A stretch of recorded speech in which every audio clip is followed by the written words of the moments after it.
الشيطان الرجيم بسم الله الرحمن الرحيم ومن لم يستطع منكم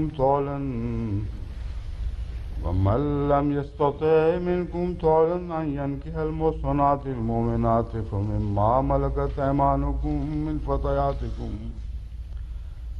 فتياتكم المؤمنات والله أعلم بإيمانكم بعضكم من بعض فانكحوهن بإذن أهلهن وآتوهن أجورهن بالمعروف محصنات غير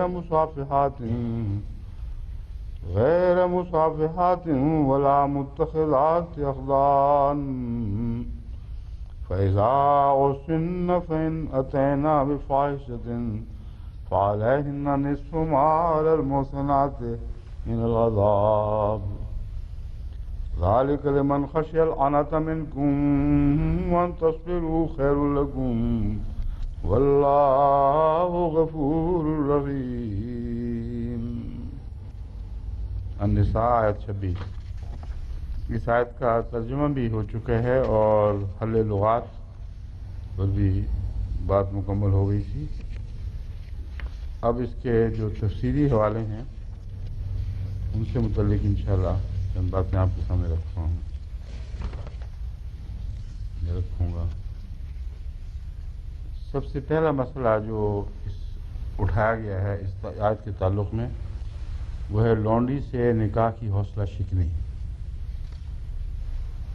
اکثر مفسرین اس آیت کا یہی مفہوم سمجھے ہیں کہ اس طرز بیان سے ثابت ہوتا ہے کہ لونڈی سے نکاح کی حوصلہ شکنی کی گئی ہے، جن کا ویسے مسلک یہ بھی ہے کہ لونڈی سے تزوج کے حالات جو شادی کے نتیجے میں پیدا ہوتے ہیں وہ روا رکھنا، وہ سلوک روا رکھنا عین اسلام ہے۔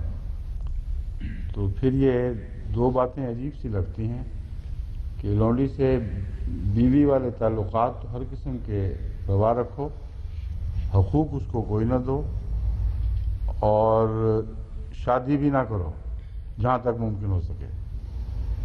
یہ بات تو بڑی متضاد بات ہے اور بڑے بڑے علماء کی طرف اس قسم کی بات منسوب کرنے سے بھی تعجب ہوتا ہے۔ اس لیے ایک غالباً ان کے تائید میں یا ان کے تائید میں نہیں، ان کے دفاع میں یہ بات سوچی جا سکتی ہے کہ ان کے نزدیک یہ اور شخص ہے جو شادی کر رہا ہے، اس کی اپنی لونڈی نہیں ہے، اور اگر وہ شادی کرے تو جہاں تک ممکن ہو آزاد سے شادی کرے۔ اگر آزاد سے شادی کرنا ممکن نہ ہو تو پھر لونڈی سے کرے، یہ ان کا موقف ہے۔ اور اس کی وجہ یہ بتاتے ہیں کہ لونڈی کم تر ہے درجے کے لحاظ سے آزاد عورت سے، اور اس سے شادی سے کئی قسم کے نقصانات پہنچ سکتے ہیں۔ یہ نتیجہ بالکل غلط ہے، اور اس آیت سے قطعی طور پر ثابت ہے کہ خدا تعالیٰ لونڈی اور آزاد عورت کے درمیان مرتبے کے لحاظ سے کوئی فرق نہیں کر رہا۔ اس لیے کچھ اور وجوہات ممکن ہیں اس طرز بیان کی، مگر یہ بہرحال غلط ہے، میرے نزدیک قطعی طور پر غلط ہے کہ اللہ تعالیٰ نے لونڈی کے ساتھ نکاح کو ایک ادنا اور ذلیل نکاح سمجھا ہے، اور اس کے نتیجے میں پیدا ہونے والی اولاد کو بھی گھٹیا سمجھا ہے۔ یہ آیت خود ثابت کرے گی کہ یہ بات غلط ہے، لیکن جو بات منسوب ہو گئی اس آیت کی طرف اس پر سلسلہ وار علماء نے کئی قسم کے تبصرے کیے اور ایک معاشرے کی وجہ سے اسے قبول کر بیٹھے۔ حضرت امام راضی جیسا مفکر اور بہت باریک نظر سے دیکھنے والا بھی اسی دھوکے کا شکار ہو گیا، کیونکہ آپ نے ورثے میں یہ مضمون نسلاً بعد نسل پایا کہ لونڈیاں حقیر ہیں، ان کے ساتھ سب کچھ ہو سکتا ہے، ان کے حقوق میں ہی ہیں وغیرہ وغیرہ، اور جو ان سے اولاد ہوگی وہ بھی نسبتاً گھٹیا ہوگی۔ اس لیے حضرت امام راضی کا یہ جو بھی تبصرہ میں آپ کے سامنے رکھوں گا، یہ ایک غالب معاشرے کہ طبی نتیجے کے طور پر ان سے یہ باتیں ہوئی ہیں، اور باوجود ذکاوت کے، باوجود غیر معمولی ذہانت کے، وہ وقت کے اندھیرے کا شکار ہوئے ہیں۔ اب اس تمہید کے بعد جو حضرت امام راضی کی دفاع میں دراصل میں پیش کر رہا ہوں، کیونکہ باتیں عجیب سی ہیں جو کر رہے ہیں، مگر اس زمانے کی پیداوار تھی یہ۔ فرماتے ہیں لونڈی سے نکاح کی حوصلہ شکنی، وَمَن لَّمْ يَسْتَطِعْ مِنكُمْ طَوْلًا، یہ آیت لکھ کر وہ کہتے ہیں الآیت دالۃ علی تحذیر من نکاح الاماء وانہ لا یجوز الاقدام علیہ الا عند الضرورہ۔ لیکن چونکہ عربی پڑھنے اور پھر اردو ترجمہ پڑھنے میں دیر لگ جاتی ہے، اس لیے میں صرف اس کا ترجمہ جیسا کہ پہلے کرتا رہا ہوں ترجمہ ہی پیش کرتا ہوں۔ اصل عربی عبارتیں بھی ساتھ ہی منسلک ہیں۔ یہ آیت لونڈیوں کے ساتھ نکاح سے اجتناب پر دلالت کرتی ہے، یعنی اس کی تحریض نہیں کر رہی، یہ حوصلہ شکنی کر رہی ہے، جس کا جواز صرف ضرورت کے وقت ہی پیدا ہوتا ہے۔ جہاں تک ممکن ہے لونڈی سے نکاح سے اجتناب کرو، اور اگر کرنا ہی پڑے تو پھر قرآن کریم فرماتا ہے ان شرطوں کے ساتھ نکاح کر لو۔ اور آگے جو وجوہات بیان فرمائی ہیں وہ یہ ہیں، اولاد غلامی اور آزادی میں اپنی والدہ جیسی ہوتی ہے۔ اگر والدہ غلام ہے تو اولاد بھی غلام ہوگی۔ اسی طرح لونڈی سے نکاح کرنے والے اور اس کی اولاد کے حق میں کمی واقع ہوتی ہے۔ یہ وہ عقیدہ ہے جو عرب معاشرے میں بھی موجود تھا، اور یہود نے خاص طور پر اس تصور کو بہت تقویت دی ہے، اور لونڈی کی اولاد کو کم تر اور ذلیل تر سمجھا، اور یہ سمجھا کہ گویا روحانی ورثہ نہیں پا سکتی۔ اس لیے یہ بہت ہی اہم مسئلہ ہے، کوئی معمولی بات نہیں ہے۔ حضرت امام راضی ہوں یا کوئی اور ہو، اتنی بڑی غلطی کا جو مرتکب ہوگا اسے ہم کسی صورت میں بھی نوٹس لیے بغیر نہیں چھوڑ سکتے، کیونکہ اس کا بہت گہرا تعلق تاریخ اسلام سے بلکہ تاریخ انبیاء سے ہے۔ بس اس وجہ سے میں جو مسئلہ بیان کر رہا ہوں بہت ہی اہمیت کا حامل مسئلہ ہے۔ کہتے ہیں لونڈی کی جو اولاد ہے وہ کم تر ہوگی، اور اس سے نقصان پہنچے گا شادی کرنے والے کو، اس کو ایسی اولاد ملے گی، ایسی اولاد اس کے لیے باقی رہے گی جو ہمیشہ درجے میں کم تر رہے گی۔ پھر لونڈی کا باہر نکلنا اور مردوں سے میل جول لازم ہے۔ اس طرح بے حجابی کے بعد بسا اوقات و بدی کی عادی ہو جاتی ہے جو خامدوں پر گرا ہے۔ اب ایک اور نقطہ یہ نکالا گیا ہے کہ گویا شادی کے بعد بھی وہ یہ مفہوم اس میں داخل ہے کہ منکوحہ بھی ہو گئی، لونڈی بھی رہی، اور بیک وقت یہ دونوں چیزیں ساتھ چل رہی ہیں، اور اس کی وجہ سے بدی کے ارتکاب کے مواقع اس سے زیادہ میسر آئے۔ اور اسی پر بنا کرتے ہوئے، اسی مفروضے پر کہ گویا بیک وقت ایک عورت شادی شدہ بھی ہو سکتی ہے اور لونڈی بھی رہ سکتی ہے، کہتے ہیں آقا کا حق خاوند کے حق پر فائق ہوتا ہے۔ آقا کا حق خاوند کے حق پر فائق ہوتا ہے۔ یہ مسئلہ کہاں سے نکلا، کہاں داخل کر دیا گیا، اس کا پس منظر آپ کو سمجھنا چاہیے۔ اصل میں جنگی قیدیوں کے وقت وہ جنگی قیدیوں کے تعلق میں یہ بیان ہے کہ وہ قوم جس نے تم پر حملہ کیا اور ان کے کچھ قیدی ہاتھ آئے، کچھ عورتیں ہاتھ آئیں، ان سے وہی سلوک کرو گے تم جو وہ تم سے کرتے اگر تم پر غالب آتے۔ اور اس وجہ سے چونکہ ان عورتوں کے لیے دو ہی رستے رہتے ہیں باقی، یا تو ان کے جو مالک ہیں یا خاوند ہیں، یا وہ ساری قوم حسب دستور فدیہ دے کر ان کو چھڑا لے اور آزاد کرا لے۔ اس صورت میں ان پر کسی قسم کا مسلمان کو کوئی حق نہیں ملتا۔ اگر وہ چھوڑ دیتے ہیں تو وہ جو بوجھ پڑا ہوا ہے اس کے تعلق میں وہ ساری آیات ہیں کہ ان سے تعلقات ہو سکتے ہیں، خاوند ہونے کے باوجود وہ موسنہ نہیں رہیں، کیونکہ جو موسن احسان میں لینے والا تھا اس نے جنگ کے بعد عملاً بھی اپنے آپ کو اس لائق نہیں ٹھہرایا کہ اس کا دائرہ حصن اس کی بیوی پر جاری رہے، اس کو گھیرے رہے، اس کی حفاظت کرے۔ نمبر 2، جب چھڑانے کا وقت آیا تو اس نے نہیں چھڑایا۔ اس لیے ایسی عورتوں کے لیے یہ شرط نہیں ہے کہ اب جب تک کوئی طلاق نہ دے اور اجازت نہ دے اس وقت تک اس کا نکاح نہیں ہو سکتا، اور جب تک نکاح نہیں ہو سکتا اس درمیانی عرصے میں جو جنگی قیدی ہیں ان سے تعلقات کی اجازت میرے نزدیک قرآن کریم سے ثابت ہے۔ وہ میں الگ ایک بحث اٹھاؤں گا، بتاؤں گا کہ کہاں اور کیوں ثابت ہے۔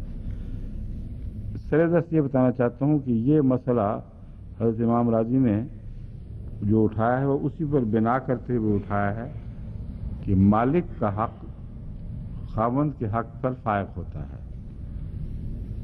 ایسے خاوند کی بات ہو رہی ہے جو خاوند نہیں رہا، اس سے کھینچ تان کر مسلمان علماء نے یہ مسئلہ بنا لیا کہ ہمیشہ امن کی حالت میں بھی بیک وقت ایک لونڈی ایک مالک کی بھی ہے اور خاوند کی بھی ہے، اور اس صورت میں اولاد کس کی ہوگی؟ ایک ایسا خوفناک مسئلہ ہے جو اسلام کے نکاح کے نظام سے براہ راست متصادم ہے، اور اولاد کا تحفظ اور اس کے نسل کی پاکیزگی کی جس طرح اسلام ضمانتیں مہیا فرماتا ہے ان سب ضمانتوں کو یہ پارا پارا کر دیتا ہے۔ اس لیے یہ محض علماء کی ایک سوچ نے دوسری سوچ پیدا کی، دوسری نے تیسری، یہاں تک کہ وہ ان کے تصورات گویا دین کا حصہ بنتے چلے گئے نسل بعد نسل، اور اتنے قدیم ہو گئے کہ علماء نے بعد میں آنے والوں نے یہ سوچا بھی نہیں کہ ان کی کوئی بنیاد ہے بھی کہ نہیں، گویا اجماع کی شکل بن گئی، سب لوگ یہی کہتے چلے آئے، انہوں نے بھی وہ مان لیا۔ یہ ہونا ایک طبی امر ہے، اور انسانی فطرت اس کو اسی طرح قبول کرتی ہے، سوائے اس کے کہ کوئی جھنجھوڑا جائے اور اچانک وہی اسے بیدار کر دے۔ چنانچہ حضرت مسیح علیہ السلام جو ایک عرصے تک حضرت مسیح کی آسمان پر رفع کے قائل رہے، قرآن کا اتنا گہرا مطالعہ کر رہے تھے، اس کے باوجود رہے، جب خدا نے جھنجھوڑا اور بتایا کہ نہیں وہ فوت ہو چکا ہے تو اچانک وہ ساری آیات دکھائی دینے لگی جن سے اور کوئی مطلب نکل سکتا ہی نہیں تھا۔ بس امام راضی ہوں یا کوئی امام ہوں، ان کا ایک رائج الوقت عقیدہ سے جو نسل بعد نسل چلا آ رہا ہو متاثر ہو جانا، یہ انسانی فطرت کے برعکس نہیں، اس کے خلاف نہیں ہے۔ ہاں جب کوئی خاص بات جوڑتی ہے یا کوئی نیا تقاضا پیدا ہوتا ہے اس وقت انسان پھر اثر نو ان باتوں پر نظر ثانی کرنے پر مجبور ہو جاتا ہے۔ تو حضرت امام راضی نے جو یہ عجیب سی بات کی ہوئی ہے یہ ان کی شان کے بالکل خلاف اور متصادم دکھائی دیتی ہے، مگر میں اس کا پس منظر بتا رہا ہوں کہ کیوں ان سے یہ غلطی سرزد ہوئی۔ خراب ہو گیا، لگایا ہی نہیں تو آواز آ ہی نہیں رہی، لوگوں کو آ رہی ہے، تو اس کی ضرورت ہے یا نہیں پھر؟ ہے اچھا جی، کوئی بڑا نقصان تو نہیں ہوا اب تک؟ اچھا شکر ہے۔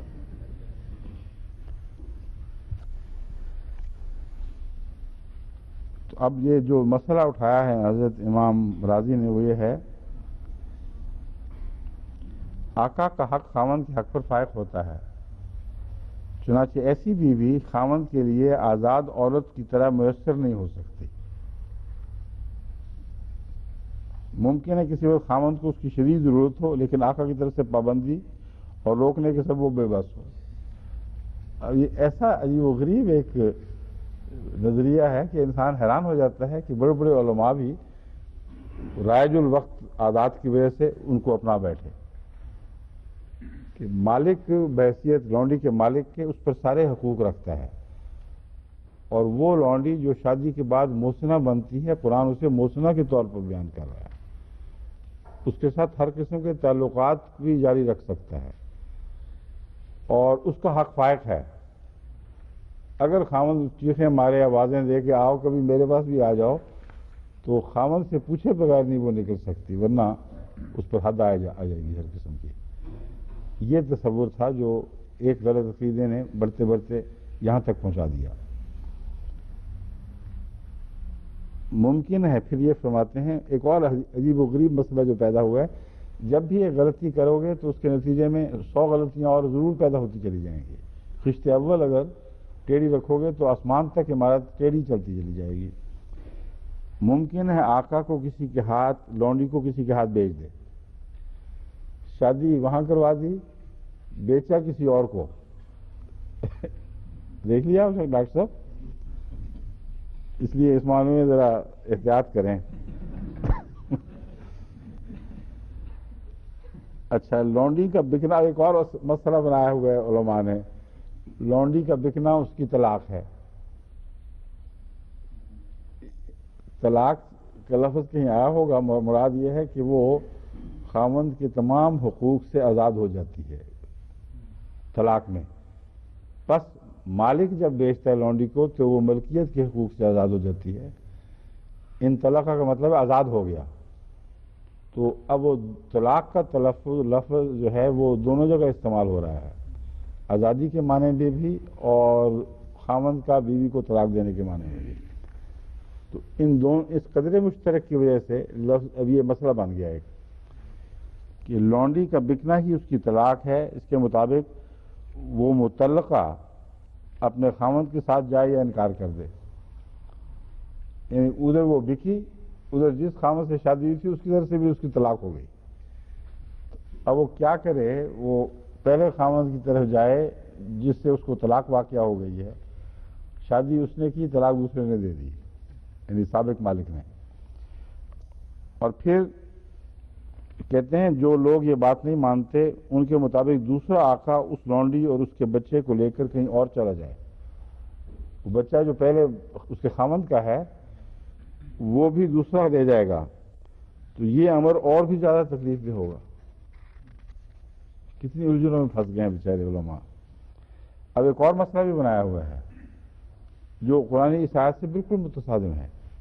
لونڈی کا مہر اس کے آقا کی ملکیت ہوتا ہے.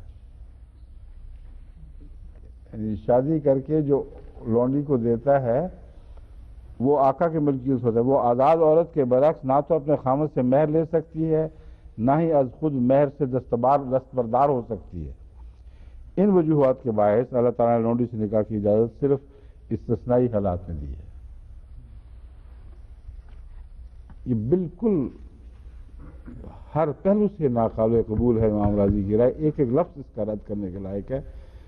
اس کی وجہ یہ ہے کہ قرآن کی عزت اور عصمت سے متصادم عقائد ہیں جو ورثے میں انہوں نے پائے اور اسی طرح بیان کر دیے.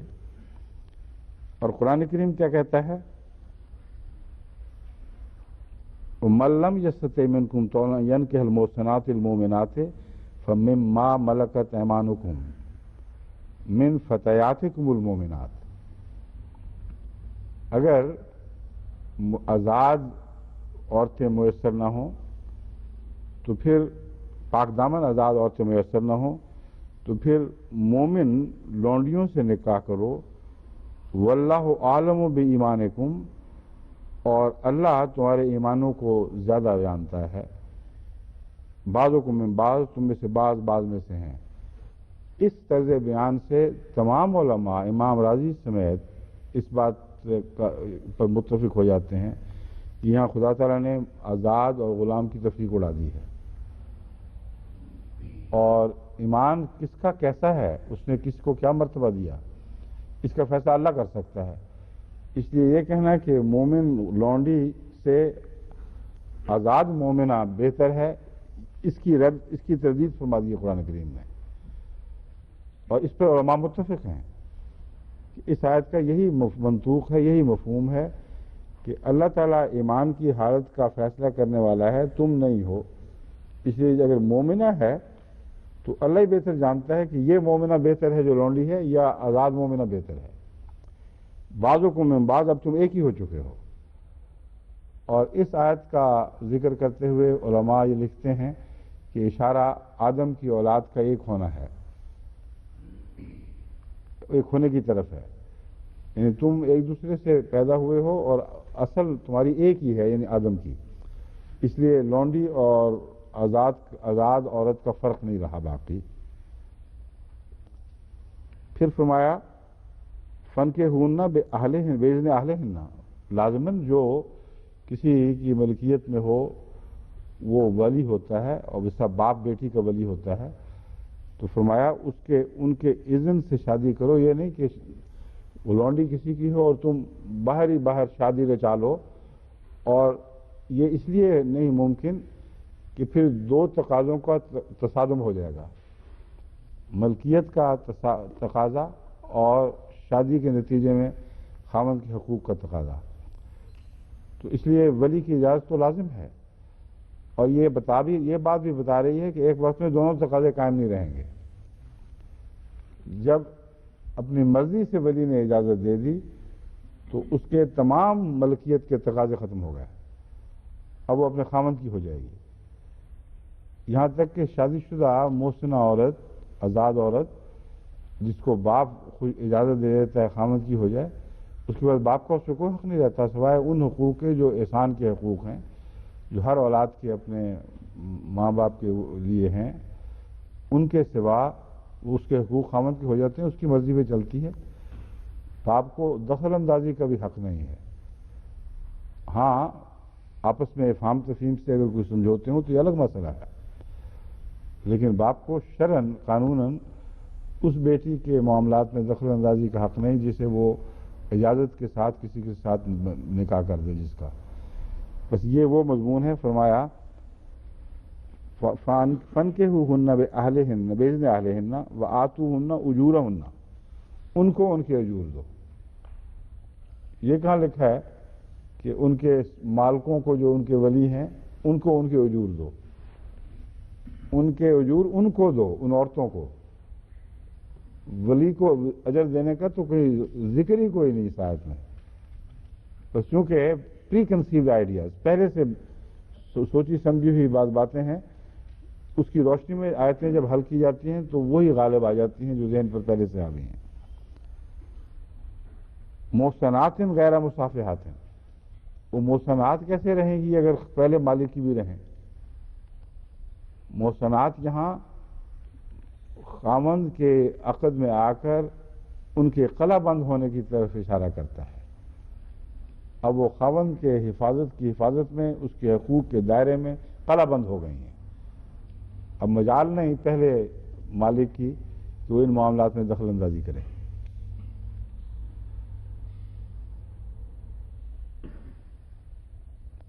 پھر آگے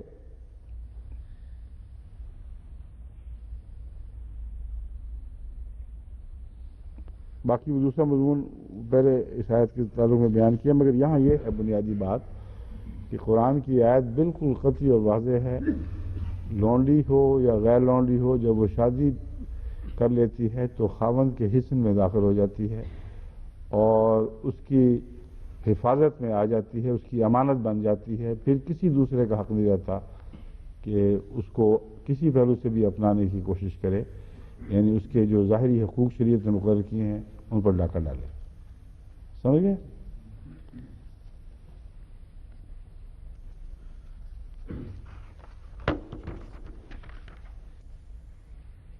اسی مضمون کو دوسرے ائمہ نے بھی مختلف رنگ میں اٹھایا ہے. مالک لونڈی اور غلام کا ولی ہوتا ہے. اس ولی کے ہونے کے نتیجے میں پھر آگے کیا آگے باتیں چل پڑتی ہیں. تو بیک وقت دوہری ملکیت کے تصور نے جو تصادم پیدا کرتا ہے اور قرآن کریم اس کو فساد قرار دیتا ہے. فرمایا اگر خدا کے سوا کوئی اور الہ ہوتا جس نے زمین پیدا کی ہوتی، اس کے مالکانہ حقوق ہوتے، تو ہر اپنا اپنا حق لے کر دوڑ پڑتا اور ساری کائنات میں فساد برپا ہو جاتا. بس قرآن کریم کا جو فساد کا تصور ہے وہ اس دوہری ملکیت سے وابستہ ہے اور اسے ہرگز الگ نہیں کیا جا سکتا.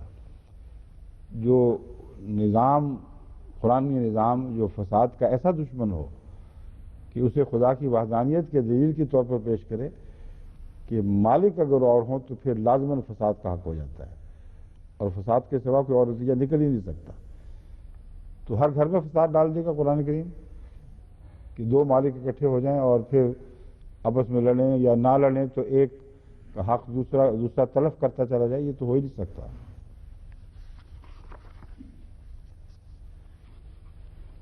علامہ ابو علی الطبرسی کہتے ہیں کہ المحصنات سے مراد آزاد عورتیں ہیں. یہ تو خیر پہلے بحث ہو چکی ہے.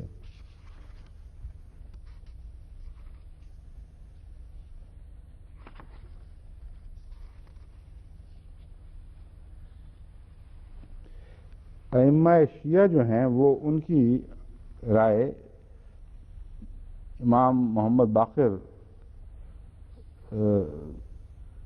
غفر عنہ سے یہ مروی ہے.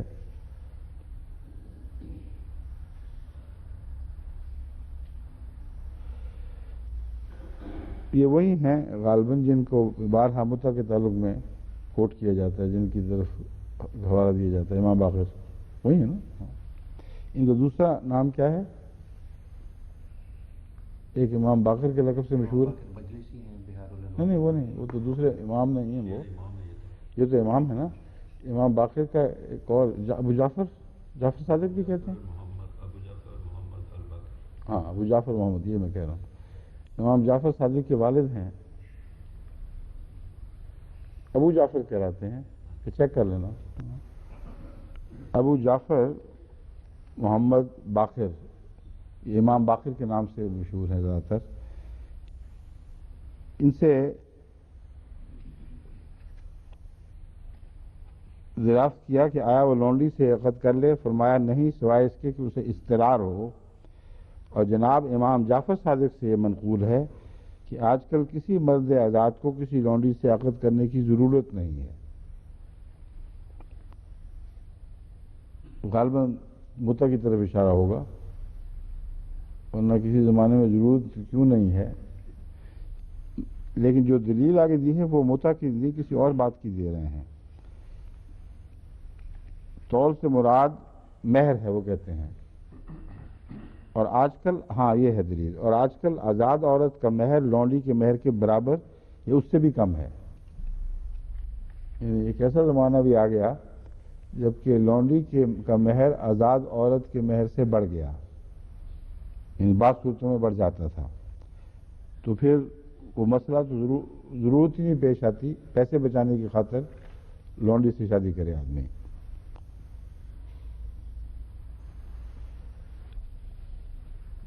اب سوال یہ ہے کہ وہ جو شادی کی ضرورتیں ہیں ان میں صرف گویا اسی کو پیش نظر رکھ لیا کہ پیسے کتنے ہیں. آزاد اور غیر آزاد میں دوسری باتوں میں بھی تو فرق ہوا کرتا ہے. بعض لونڈیاں تاریخ میں ثابت ہے وہ شہزادیاں بنی، وہ ملکہ بنی، ان کو خدا نے ایسی غیر معمولی فراست عطا فرمائی تھی، ایسا حسن بخشا تھا کہ ان کے مقابل پر بادشاہ کی نظر میں کوئی آزاد نہیں ٹھہری.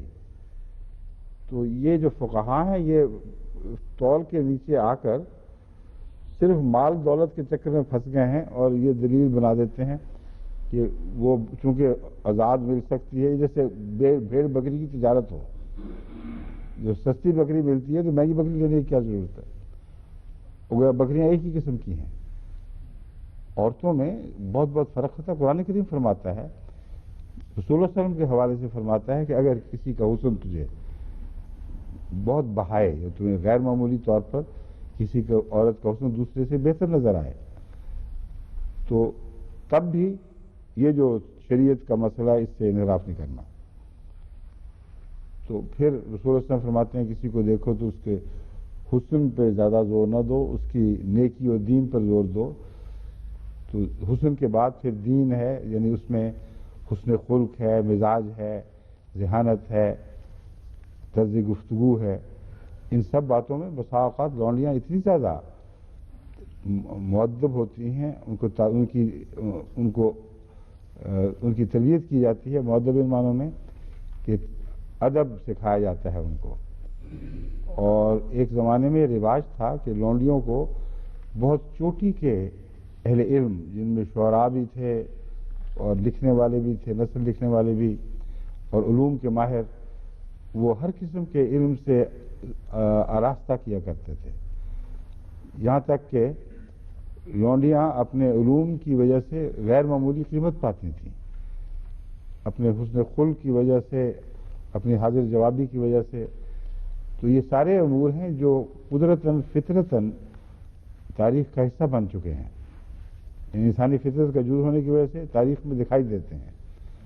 تو اس آیت کے تعلق میں صرف پیسے کی بحث چھیڑ دینا، یہ میں بتانا چاہتا ہوں، ایک بالکل لغو بات ہے، اور طول میں جو وسیع تر معنی ہیں وہ آئیں گے، اور دراصل بیاہ شادی کے معاملات میں ایمان کی شرط کے ساتھ ایمان کے تابع یہ ساری باتیں آ جاتی ہیں، اور اللہ بہتر جانتا ہے کہ ایمان کس کا اونچا ہے، کیونکہ خدا تعالیٰ نے ایمان کو عمل سے ایسا جوڑا ہے کہ جتنا اعلیٰ ایمان ہوگا اتنا ہی عمل خوبصورت ہوتا چلا جائے گا۔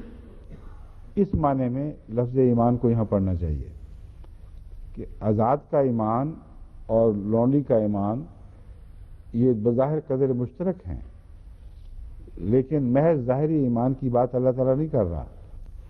اللہ تعالیٰ جانتا ہے کہ ایمان میں فرق ہے۔ جہاں تک مرتبے کا تعلق ہے، بعضوں کو میں بعض، تم میں سے کوئی نہ کوئی کسی کی طرف منسوب ہوتا ہے، اس میں کوئی اہمیت نہیں ہے۔ ہاں، ایمان کس کا کتنا جلاپ آ گیا ہے، کتنا ترقی کر گیا ہے، اس نے اخلاق کو کیسا کیسا حسن بخشا ہے، یہ مسئلہ ہے جو زیر نظر ہونا چاہیے۔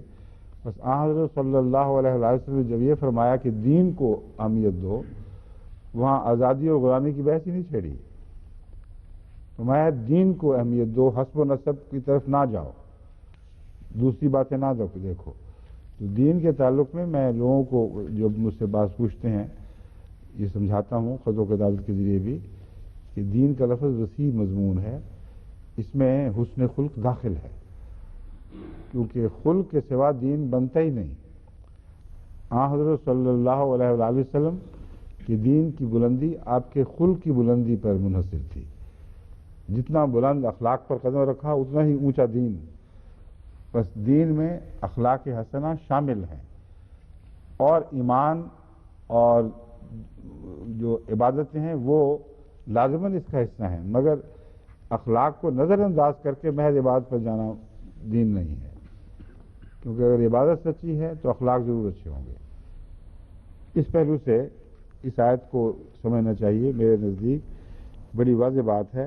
ایمان کا ذکر کرتے ہوئے فرمایا واللہ عالم بایمانکم بعضکم من بعض فانکحوہن باذن اہلہن۔ اب نکاح جو ہو گیا ہے تو دوسری ملکیت قلعدم ہو جاتی ہے، اس کا کوئی حصہ باقی نہیں رہتا۔ بس شیعہ مفسرین نے بھی اس تصور میں مبتلا ہو کر عجیب و غریب مسائل گھڑ لیے۔ کہتے ہیں کہ آزاد عورت کے ہوتے لونڈی سے عقد باطل ہے۔ یہ جو مسئلہ ہے باطل ہے، یہ تو بہت دور تک اثر انداز ہوگا۔ حضرت ابراہیم علیہ السلام پہلے سے شادی شدہ تھے، اور وہ لونڈی سے جو شادی ہوئی ہے وہ اس کے بعد ہوئی ہے، تو وہ باطل ہو گیا۔ اور اس کے علاوہ حضرت یعقوب کی دو بیویوں نے اپنی اپنی لونڈیاں خود پیش کی اور ان سے باقاعدہ عقد ہوا ہے، پھر تو ان کی ساری اولاد پھر آگے باطل ہو جاتی ہے، اور یہ معاملہ بہت ہی لمبا ہوتا چلا جاتا ہے۔ اس لیے میں کہہ رہا ہوں کہ اس مضمون کو خاص اہمیت دینی ضروری ہے، اور خوب اچھی طرح یہ اور لونڈیوں سے بیاہ شادی کا مسئلہ حل ہو جانا چاہیے ایک دفعہ۔ چنانچہ یہ کہتے ہیں کہ باطل ہے سوائے اس کے کہ وہ عورت اجازت دے۔ یہ اجازت دے کر غالباً انہوں نے وہ نکال لی ہے، مسئلہ انبیاء کو بچانے کی کوشش کی ہے، مگر شادی میں دوسری شادی کے لیے خواہ وہ لونڈی سے ہو یا کسی اور سے، پہلی بیوی کی اجازت کی کہیں کوئی شرط قرآن میں نہیں ملتی۔ اس لیے انہوں نے غالباً پرانے انبیاء کی عصمت کی حفاظت کی خاطر یہ بات داخل کر لی ہے، لیکن سند کوئی نہیں اس کی، کہیں بھی سند نہیں ہے۔ وہاں اجازت کا ذکر نہیں ملتا بائبل میں، کہیں بھی یہ ذکر نہیں ملتا کہ حضرت ابراہیم نے یا حضرت یعقوب نے بیوی سے اجازت مانگی تھی، بیوی نے بطور ہدیہ پیش کی ہیں۔ اب یہاں اجازت کا مفہوم کہاں سے آ گیا؟ اجازت دینا ضروری نہیں ہے۔ اگر ابراہیم علیہ السلام شادی کرنا چاہتے تو اجازت کا مفہوم صرف دوسری شادی کے تعلق میں نہیں ہے بلکہ ملکیت کے تعلق میں ہے، اور وہ قرآن کریم میں یہاں لکھا ہوا ہے۔ جو اس کا ولی ہے وہ بیوی ہونا ضروری نہیں، اس لیے دو جگہ جو مسائل کو گڑبڑ کر دیا گیا، ان کی گنجلیں کھولنا ضروری ہے۔ اجازت تو ہے لیکن ولی کی اجازت۔ اگر یہ اتفاق ہو کہ بیوی ہی ولی ہو تو پھر بطور ولی کے اس سے اجازت لینا ہے، نہ کہ یہ شرط کہ پہلی بیوی کی اجازت ضروری ہو۔ یہ گڑبڑ کرنے کی وجہ سے انہوں نے بالکل ایک غلط استنباط کر لیا۔ وہ کہتے ہیں کہ پہلی بیوی کی تب بھی اجازت شرط ہے اگر لونڈی کسی اور کی ہو۔ یہ میں دکھا رہا ہوں آپ کو کہ اس کی کوئی سند نہیں اور کوئی بنیاد نہیں ہے۔ پھر فرماتے ہیں اگر اس طرح اجازت کے باوجود، اجازت کی وجہ سے ایک آزاد عورت بھی منقوع ہو اور ایک لونڈی بھی منقوع ہو تو آزاد عورت کے 2 دن ہیں اور لونڈی کا 1 دن۔ 2 باریاں آزاد کی، 1 باری لونڈی کی۔ سید مقبول احمد صاحب دہلوی قرآن مجید مترجم میں یہ لکھتے ہیں۔ ایک اور مسئلہ بھی اٹھا لیا گیا ہے اور وہ حضرت امام راضی کی طرف سے اٹھایا گیا اسی تعلق میں۔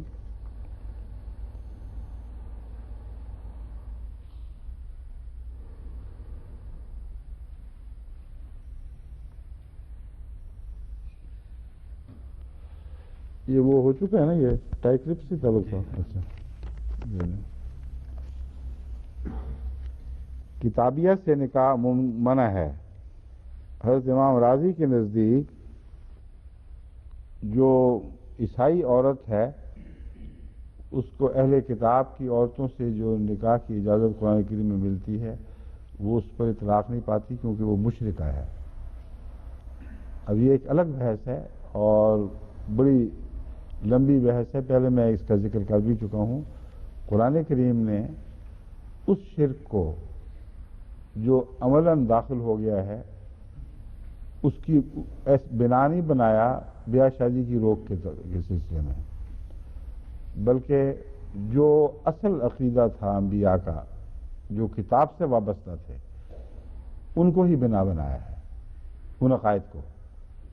چنانچہ اس کتاب کی طرف منسوب ہونے والوں میں اگر شرک راہ پا چکا ہو تو ان کو مشرکین نہیں قرار دیا جا سکتا۔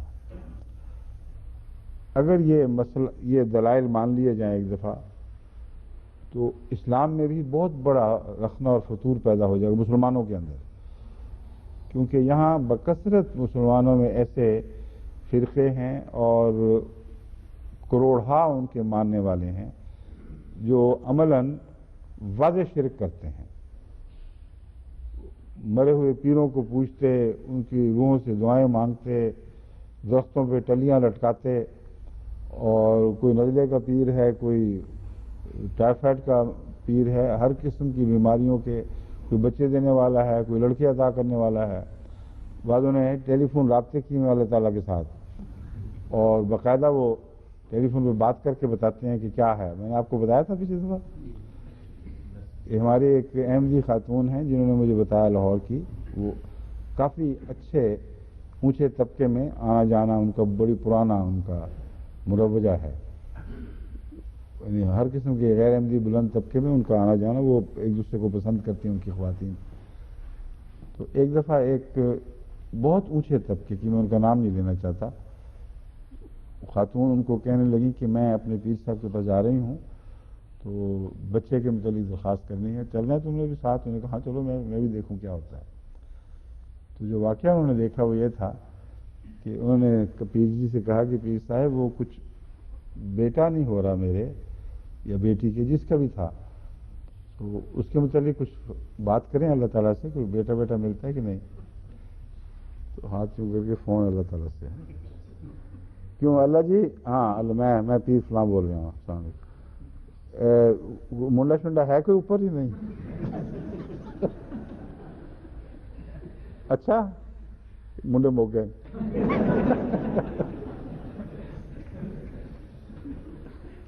کہتے ہیں ہنسی برداشت کرنا مشکل، اور جہالت اتنی ہے، یہ تعلیم یافتہ طبقہ جو بڑے بڑے اعلیٰ عہدوں تک پہنچتا ہے، ان کی تعلیم یافتہ بیویاں جو بارہا امریکہ لنڈن دوڑی پھرتی ہیں، ان کی جہالت کا یہ حال ہے۔ پھر اس نے کچھ اور درخواست کی کہ اچھا پھر یوں کیا جائے، تو اچھا کچھ بناؤ، پھر کچھ علمیہ کچھ کرو کچھ ہے۔ تو اس قسم کی حرکتیں جہاں رائج ہوں، اس کو کوئی مواحد قوم کیسے کہہ سکتا ہے؟ مشرکوں میں بھی کچھ تھوڑی عقل باقی تھی، یا تو عقل کا کوئی شائبہ تک باقی نہیں رہا، حد سے زیادہ شرک کی جہالت پھیل گئی ہے۔ لیکن نکاح جائز ہے، اس لیے کہ کتاب شرک سے پاک ہے، جس تعلیم سے وہ وابستہ ہیں وہ الکتاب ہے جو خدا تعالیٰ نے نازل فرمائی، اور سب سے کامل کتاب۔ تو بعض دفعہ کتاب کی برکت سے اس کی طرف منسوب ہونے کے نتیجے میں جو معاشرتی مسائل ہیں ان میں زیادہ سختی نہیں کی جاتی، لیکن جو نصیحت ہے رسول اللہ صلی اللہ علیہ وسلم کی وہ اپنی جگہ قائم ہے۔ اس لیے جو مجھ سے پوچھتا ہے، میں کہتا ہوں کہ صرف ایک بات نہیں ہے، یہاں یہ مراد ہے کہ اگر تم کر لو تو خدا کے نزدیک وہ حرام نہیں ہوگا، لیکن خدا کے نزدیک جو گندے کھانے ہیں جن سے بیماریاں پیدا ہوتی ہیں اور وہ حلال ہیں، ان کے متعلق تمہارا کیا خیال ہے؟ تم کھاؤ گے جس کے بعد ٹائیفائڈ ہو جائے، جس کے بعد اور بیماریاں لگ جائیں؟ تو یہ مسئلہ دوسرا ہے۔ اس میں حضرت صلی اللہ علیہ وآلہ وسلم کا واضح ارشاد ہے کہ دین کو ضرور دیکھنا ورنہ تم مارے جاؤ گے اور بہت بڑا نقصان اٹھاؤ گے۔ بس بیاہ شادی کے تعلق میں کتابیہ یا غیر کتابیہ کی بحث سے بہت زیادہ اہم عورت کا دین ہے۔ بعض ہندو عورتیں ہیں جو ابھی مسلمان نہیں ہوتی، مگر وہ قطعیت کے ساتھ یہ فیصلہ کرتی ہیں کہ ہم موحد ہیں، ہمارا شرک سے کوئی تعلق نہیں، اور کلمہ پڑھ کے مسلمان بھی نہیں ہوئی۔ میرے نزدیک وہ بھی توحید کی وجہ سے، برکت سے وہ اس لائق ہو جاتی ہیں کہ ان کے ساتھ عقد کیا جا سکے، اور وہ عقد کی خاطر نہیں کرتی۔ مجھے خط ملتے رہتے ہیں، بہت سی ایسی ہندو خواتین ہیں جو اللہ تعالیٰ کے فضل کے ساتھ ایم ٹی اے کے ذریعے ہم سے رابطہ قائم کر چکی ہیں، اور ان کے خط آتے ہیں کہ ہم اپنے ماں باپ کے شرک سے بالکل بیزار ہیں، ہمارے حالات ایسے ہیں کہ ہم مجبور ہیں ابھی کھل کر اسلام سے تعلق نہیں قائم کر سکتے، مگر دعا میں یاد رکھیں ہم موحد ہیں۔ تو میں یہ بتا رہا ہوں کہ یہ جو توحید اور شرک کا معاملہ ہے، یہ بعض دفعہ ضروری نہیں رہتا کہ مذہب کے نام کے ساتھ اسی طرح وابستہ رہے۔ موحد مذاہب ہیں، ان میں مشرک پیدا ہو جاتے ہیں، مشرک مذاہب ہیں، ان میں موحد پیدا ہو جاتے ہیں، اور اسی طرح اللہ رات سے دن اور دن سے رات نکالتا رہتا ہے۔ علامہ ابو عبید اللہ القرطبی نے اسی آیت کے مطالعہ سے تفسیر القرطبی میں بالکل برعکس مضمون پیدا کیا ہے، سمجھا ہے جو حضرت امام راضی نے سمجھا۔ وہ کہتے ہیں واللہ عالم و ایمانکم سے مراد یہ ہے کہ اللہ تعالیٰ تمہارے تمام امور کے ظاہر و باطن سے باخبر ہے۔ تم سب آدم کی اولاد ہو، تم میں سے جو زیادہ متقی ہے وہی اللہ تعالیٰ کے نزدیک زیادہ معزز ہے۔ یہ بالکل درست یہی بات جو ہے وہ میں عرض کر رہا ہوں آپ کے سامنے۔ تم میں سے جو زیادہ متقی ہے وہی زیادہ معزز، پس اندر ضرورت لونڈیوں سے شادی پر آر نہ محسوس کرو، خواہ اسے قید میں آئے تھوڑا ہی عرصہ ہوا ہو یا یہ نقائص ہوں۔ ان الفاظ میں تنبیہ ہے کہ بسا اوقات ایک لونڈی کا ایمان آزاد عورتوں کے ایمان سے افضل ہوتا ہے، اور خود حضرت امام راضی اس موقع پر آ کر سچی بات جو قرآن کی عین مرضی کے مطابق ہے وہ کر جاتے ہیں۔ بعضکم من بعض وعلم ان الحکمت فی ذکر حاضر الکلمۃ ان العرب کانوا یفتخرون بالانساب۔ اس بیان میں حکمت یہ ہے کہ اہل عرب حسب و نسب پر فخر کیا کرتے تھے۔ یہاں ذکر کی غرض یہ ہے کہ خدا تعالیٰ ایسی بات کی طرف کوئی توجہ نہیں فرماتا۔ رسول اللہ صلی اللہ علیہ وسلم نے فرمایا جاہلیت میں 3 امور رائج تھے: نسب پر تان کرنا، حسب پر فخر کرنا، ستاروں سے فال لیتے ہوئے بارش کی دعا مانگنا، اور لوگ قبول اسلام کے بعد بھی انہیں ترک نہیں کرتے تھے۔ جاہلیت میں لوگ ابن الحجین وہ بچہ جس کا والد آزاد اور والدہ لونڈیوں کو حقارت کی نظر سے دیکھتے تھے۔ چنانچہ اللہ تعالیٰ نے اہل جاہلیت کے اخلاق پر بطور زجر کے یہ ارشاد فرمایا۔ جو دلیل قائم کی تھی اسے خود توڑ بھی دیا بالکل کھل کر، کہ لونڈی کا جو بچہ ہوگا وہ ذلیل نہیں ہوگا، وہ ادنا نہیں ہوگا، کسی پہلو سے بھی اس سے تحقیر کا سلوک نہیں کیا جا سکتا، کیونکہ اس آیت کا منطوق یا مفہوم یہ ہے کہ جاہلیت کی تمام مشرکانہ باتیں ختم ہیں، اور کوئی ابن حجیم اب وہ نہیں رہا جو تم سمجھا کرتے تھے۔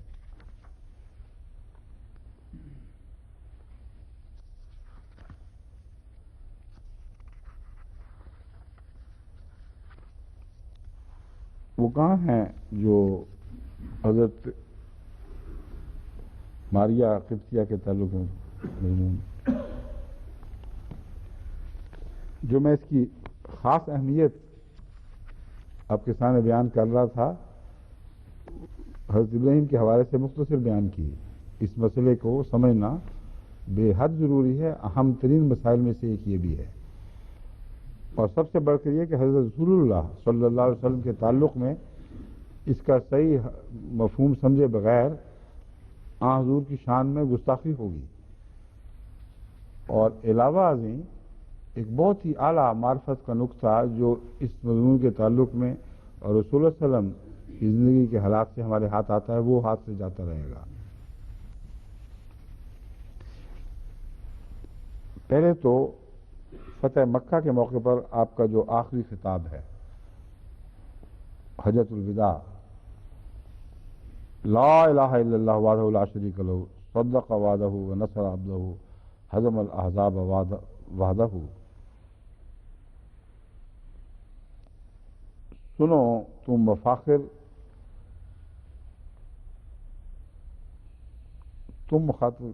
سنو تم مفاخر کیا ہوا، تمام چاہیے تھا، سنو کہ تمام مفاخر، تمام انتقامات اور خون بہا سب میرے قدموں کے نیچے ہیں، میں رونتا ہوں ان کو۔ اے قوم قریش، اب جاہلیت کا غرور اور نسب کا افتخار خدا نے مٹا دیا، تمام لوگ آدم کی نسل سے ہیں اور آدم مٹی سے بنے ہیں۔ یہ ہے بعضکم من بعض کا مفہوم، جس کو رسول اللہ صلی اللہ علیہ وسلم نے آخری خطبے میں خوب واضح کر کے کھول کر بیان فرما دیا۔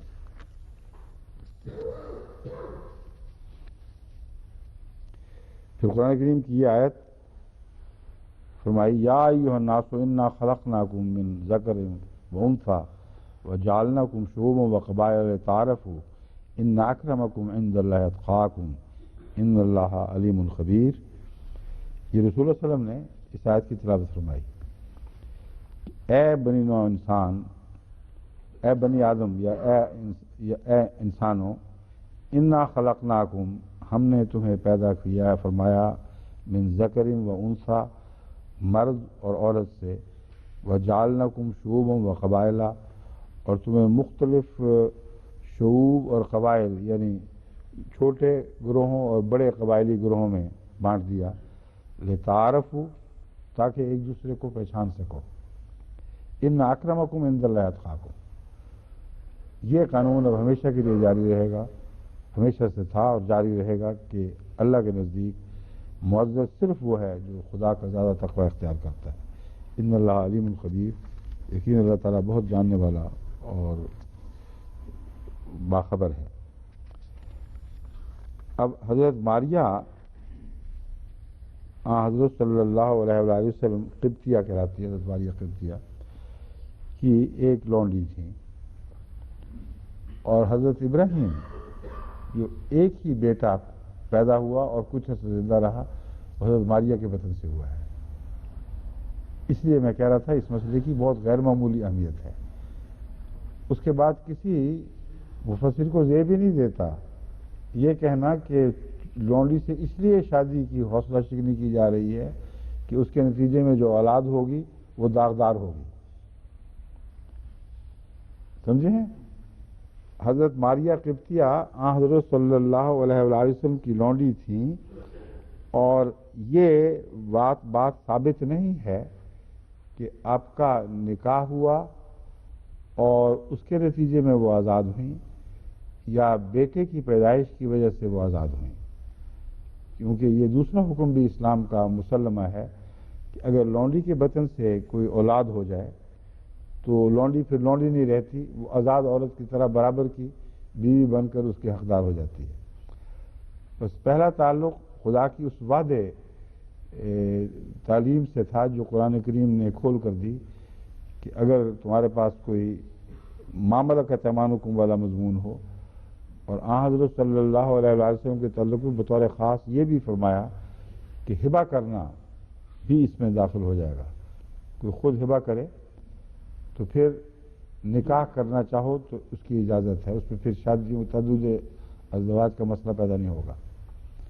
لیکن جو کچھ بھی ہے ہمیں یقین تو نہیں، لیکن غالب بہت یہی ہے بات کہ حضرت صلی اللہ علیہ وسلم کا اس سے نکاح ان معنوں میں ہوا ہے کہ رسول اللہ صلی اللہ علیہ وسلم کا اس طرح نکاح پڑھنا ضروری نہیں تھا جس طرح عام روزمرہ کے حالات میں نکاح پڑھا جاتا ہے۔ حضرت ابراہیم علیہ السلام کا بھی ایسا کوئی نکاح ثابت نہیں، حضرت یعقوب کا بھی کوئی ایسا نکاح ثابت نہیں۔ بس ایک نبی جو اپنے زمانے کا شہید اور شاہد ہوتا ہے اور وہ بیاہ شادی کے احکام جاری فرماتا اور پھر ان پر عمل کر کے دکھاتا ہے، اس کا یہ فیصلہ کر لینا کہ یہ میری بیوی ہے اور کھلم کھلا فیصلہ ہو اور عامت و ناس کے سامنے وہ کھل گیا ہو، اس میں کوئی مخفی بات نہ ہو اور اللہ کی مرضی کے تابع ہو، میرے نزدیک اس کے بعد کسی رسمی نکاح کی ضرورت نہیں ہے۔ یہ میرا ذاتی ذوقی مسئلہ سمجھیں، مگر میں اپنے طور پر اس پر کامل یقین رکھتا ہوں کہ ایک نبی کے لیے مروجہ طریق کو اختیار کرتے ہوئے نکاح کرنا ضروری نہیں ہے، کیونکہ وہ تو خود خدا تعالیٰ کی ہدایت کی اس کی نظر کے سامنے پلتا ہے اور لوگوں پر نگران ہوتا ہے، وہ آپ ایسی غلطی کر ہی نہیں سکتا اور کوئی بھی مخفی تعلق نہیں رکھتا جو اصل نکاح کی روح ہے۔ معاشرے میں کھلم کھلا ایک فیصلہ کرتا ہے اور پھر سارا معاشرہ اسے قبول کرتا ہے، اس لیے وہ چھپ کر دوستی بنانے والا مضمون نبی کے پر اطلاق ہی نہیں پاتا۔ بہرحال ایک بات علماء سے ثابت ہے، جیسا کہ مولانا شبلی نعمانی نے خوب تحقیق کے بعد سیرت النبی میں لکھا ہے کہ حضرت ماریہ قبطیہ سے حضرت صلی اللہ علیہ وسلم کا نکاح یقینی طور پر ثابت نہیں ہے، مگر ہم امید رکھتے ہیں، ہمارا گمان غالب یہی ہے کہ آپ نے نکاح پڑھا ہوگا۔ یہ ہے حضرت ماریہ قبطیہ کے ساتھ تعلق کا مضمون۔ آگے ہے یہ تھیں کون؟ حضرت ماریہ قبطیہ دراصل ایک مصری شہزادی تھیں، ان کی ایک بہن بھی تھی اور ان کو یہ جب رسول اللہ صلی اللہ علیہ وسلم نے مصر کے بادشاہ کو خط لکھا ہے، مقوقس نام تھا اس کا، مقوقس، تو اس نے وہ ظاہری طور پر اسلام تو قبول نہیں کیا، مگر تحفے کے طور پر جو 2 بہنیں بھیجیں ان میں سے ایک بہن ماریہ تھیں۔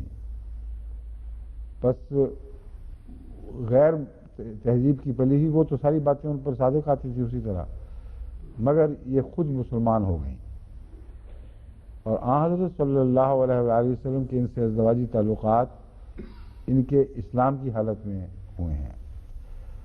اور یہ عجیب بات ہے کہ حضرت ابراہیم علیہ السلام کی وہ زوجہ جو لونڈی تھیں وہ بھی مصر کی شہزادی تھیں اور انہی کی نسل سے حضرت اسماعیل پیدا ہوئے ہیں، تو اس لیے اس مسئلے کو غیر معمولی اہمیت حاصل ہو جاتی ہے۔ ان 2 چیزوں کو ملا کے دیکھو تو معلوم ہوتا ہے ایک باقاعدہ تقدیر جاری ہوئی ہے اس لونڈی کے اوپر، لونڈی کا تام دے کر جو پہلے لونڈی تھیں، یہود اور یہود نے اور نصارہ نے یہ کہا کہ ان کی نسل سے کوئی روحانی وارث پیدا نہیں ہو سکتا۔ اب دیکھیں اللہ کی شان کہ کس حیرت انگیز طریق پر اس واقعہ کی تردید فرمائی، اس عقیدے کی تردید فرمائی ہے۔ رسول اللہ صلی اللہ علیہ وآلہ وسلم کے متعلق یہ فیصلہ تھا کہ آپ کے بیٹا نہیں ہوگا، خدا اس کی حکمتوں کو بہتر جانتا ہے۔ اس کے باوجود جو ایک دیا بیٹا وہ ماریا کے وطن سے دیا ہے، وہ بھی مصری شہزادی ہے، اور وہ اتنا بڑا ہو گیا کہ بطور بیٹے کے گھر میں کھیلتا کودتا اور مسلمہ بیٹے کے طور پر 4.5 برس تک رہا، اور جب وفات پائی تو آن حضرت صلی اللہ علیہ وآلہ وسلم نے فرمایا لو عاشا لکان صدیقا نبیہ، اگر یہ زندہ رہتا تو ضرور صدیق نبی بنتا۔ اب کہاں گئی لونڈی کے وطن کا قصہ، کہاں گیا وہ قصہ کہ لونڈی کے وطن سے پیدا ہونے والا بچہ یہ ہوتا ہے وہ ہوتا ہے؟ خدا نے ابراہیمی سنت کو محمد رسول اللہ کے وقت میں آپ کی ذات میں جاری فرما دیا، اور ختم نبوت کا جو مضمون تھا وہ بھی ساتھ ہی کھل گیا۔ اگر محمد رسول اللہ کا غلام آپ کے دین کا تابع خدا کے نزدیک اس بات کا اہل ہو کہ اسے نبی بنایا جائے تو ہرگز یہ بات مانے نہیں ہوگی۔ چنانچہ بعض علماء نے اسی روایت کا ایک اور رنگ میں یوں بیان فرمایا ہے کہ گویا آپ نے یہ فرمایا کہ یہ نبی ہے۔ کیوں جی؟ روایت ہے نا ایسی، مجھے اس وقت حوالہ یاد نہیں مگر میرے پاس موجود ہیں، یعنی اسے ہوتا کی بجائے نبی اللہ کہہ کے فرمایا کہ یہ نبی اللہ ہے۔ تو یہ وہ مضمون ہے جو لونڈی کے ساتھ تعلق رکھنے والا لونڈی کی عظمت کو کہاں سے کہاں پہنچا دیتا ہے، اور غلامی کے جاہلانہ تصورات، غلامی کے متعلق جاہلانہ تصورات کا کچھ بھی باقی نہیں چھوڑتا۔ اول سب سے بڑا نبی جو رسول اللہ صلی اللہ علیہ وسلم سے پہلے تھا وہ حضرت ابراہیم تھے، جہاں تک ہم قرآن کریم کے مطالعہ سے سمجھتے ہیں اس سے بلندتر نبی اور کبھی کوئی نظر نہیں آیا، اور ان کو جو سب سے عظیم الشان بیٹا دیا گیا ہے وہ لونڈی کے وطن سے دیا گیا ہے، اور وہ بھی مصری لونڈی تھی، اور آن حضرت صلی اللہ علیہ وآلہ وسلم کو بھی جو بیٹا دیا گیا وہ بھی مصری لونڈی کے وطن سے دیا گیا، اور اس کی شان دیکھیں کہ اسی میں سے رسول اللہ صلی اللہ علیہ وسلم پیدا ہوئے ہیں، اور رسول اللہ صلی اللہ علیہ وسلم کے بیٹے کی وجہ سے پھر لونڈی کو ایک اور عظمت نصیب ہو گئی۔ اتنی آزاد عورتیں تھیں، ان کے ذریعے بھی تو خدا تعالیٰ یہ بات ثابت کر سکتا تھا، مگر چنا تو ماریا قبطیہ کو چنا۔ بس امید ہے اس کے بعد ہر قسم کے جو مفسرین کے توہمات ہیں ان کو بڑا شرح صدر کے ساتھ اہل علم رد کر دیں گے۔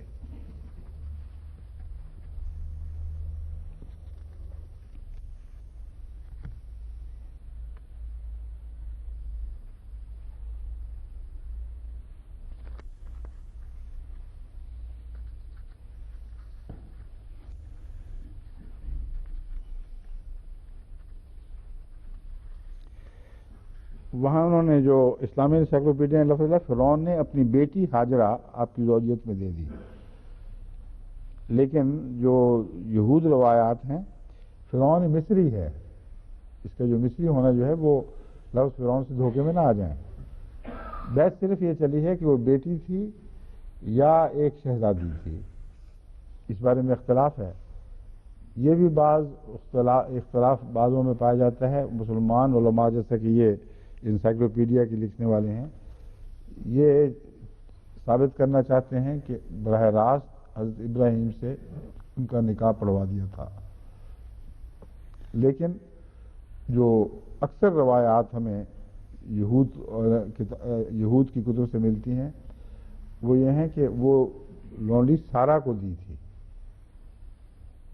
وہ تحفہ جو ہے وہ حضرت ابراہیم کو نہیں دیا تھا، سارا کو دیا تھا، اور پھر سارا نے اجازت دی یا خوشی سے اس لیے پیش کیا کہ ان کی اولاد نہیں ہوئی تھی اس وقت تک۔ حضرت اسماعیل کا پیدا ہونا بھی ثابت ہو گیا اور یہ سارا مسئلہ حل ہوا۔ یہ جو معمولی اختلافات ہیں ان کا اس مضمون پر کوئی غلط منفی اثر نہیں پڑتا جو میں آپ کے سامنے بیان کر چکا ہوں۔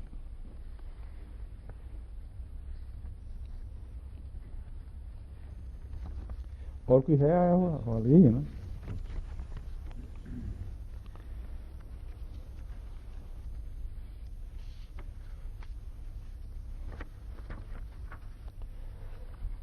غلام متخذات اقدان پر میں بات کر چکا ہوں. اب لونڈی کے متعلق کچھ اور بھی عجیب و غریب سے مسائل بن گئے ہیں. یہ غلام اور لونڈی کی جتنی بھی تعلیمات آپ کو فقہا کی کتب میں ملتی ہیں ان پر سنجیدگی سے غور نہ کریں، کیونکہ وہ جیسا کہ میں نے ثابت کیا ہے نسل بعد نسل بعض رواجات کی وجہ سے قرآنی تعلیم کو غور سے آنکھیں کھول کر دیکھنے کی بجائے ان کو اسلامی تعلیم کے طور پر قبول کر لیا گیا. حضرت امام راضی جیسا عظیم الشان مفسر بھی وہ بات کہہ گیا ہے جو حضرت صلی اللہ علیہ وآلہ وسلم اور کی اسوہ اور قرآن کریم سے متصادم ہو جاتی ہے. حضرت ابراہیم کی اسوہ اور خدا تعالیٰ کی سنت سے متصادم ہو جاتی ہے. اس لیے ان باتوں کو خاطر میں نہ لائیں. لونڈی کا رواج چونکہ آسانی پیدا کر رہا تھا اور سہولت تھی سب کے لیے، اس لیے جب وہ رسماً آ گیا نیچے تو پھر اس پر کسی نے آنکھیں کھولنے کی ضرورت ہی نہیں سمجھی. رسمی آزاد ہی کو دین سمجھ لیا گیا اور اس پر جب پھر مسائل بنائے ہیں تو وہ حیرت انگیز طور پر الجھے ہوئے اور انسانی فطرت کے اوپر بوجھ بن جاتے ہیں. یہ فطرت اس کو قبول نہیں کر سکتی. اب تفسیر القمی میں جو مسئلہ لکھا ہوا ہے لونڈی کے متعلق کہتے ہیں فیضا اوسنہ فین عطین بفاحشۃ مبینۃ فعلیہن نصف ما علی المحصنات من العذاب. اس آیت میں اوسنہ سے مراد یہ ہے کہ جب وہ خلا بند ہو گئیں یا آزاد ہو گئیں یا مسلمان ہو گئیں اس صورت میں پھر ان پر حد جاری ہوگی، لیکن ان پر جو حد جاری ہوگی وہ نصف ہوگی. ان کا پس منظر چونکہ غلامانہ ہے اس لیے ان پر ویسی سختی نہیں کی جا سکتی جو آزاد پس منظر کی عورت پر ہونی چاہیے.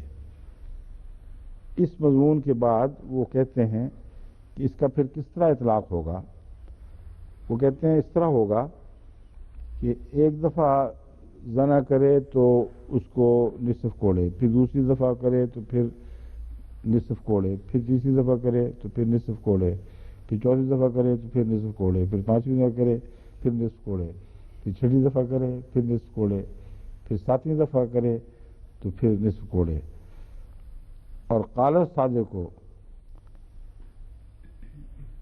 انما صار یقتل فی الثامنۃ،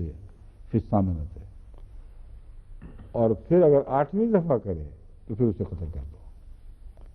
یہ حضرت امام صادق نے مسئلہ بنایا پیش کیا ہوا ہے ان کے نزدیک. میں تو نہیں مانتا کہ حضرت امام جعفر صادق نے ایسی بات کہی ہو، مگر وہ کہتے ہیں اور اس کی جگہ اس کی وجہ بیان کرتے ہیں اللہ کی رحمت. یہ اللہ تعالیٰ کی خاص رحمت ہے کہ اس نے پھر 8ویں دفعہ کے زنا پر لونڈی کو قتل کا حکم دیا، تاکہ اگر 8ویں دفعہ اس پر پوری حد لگائی جاتی تو آزاد عورتوں کی شان کے خلاف تھی کہ دونوں حد میں برابر ہو جائیں. بس اللہ کا رحم ہے کہ 100 کوڑے کی بجائے اس کو قتل کا حکم دے دیا. یہ ان کے رحمت اللہ کا تصور ہے.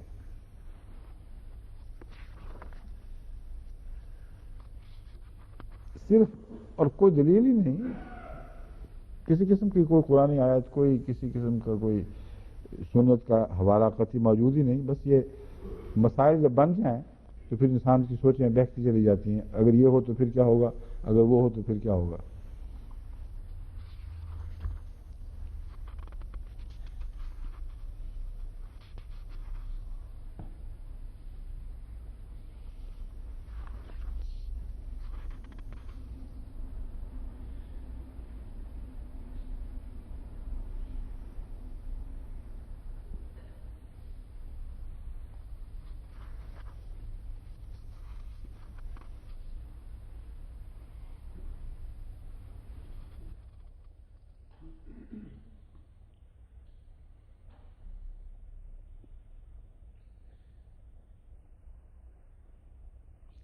حضرت ابو ہریرہ کی جو روایت رسول اللہ صلی اللہ علیہ وسلم کی طرف منسوب ہے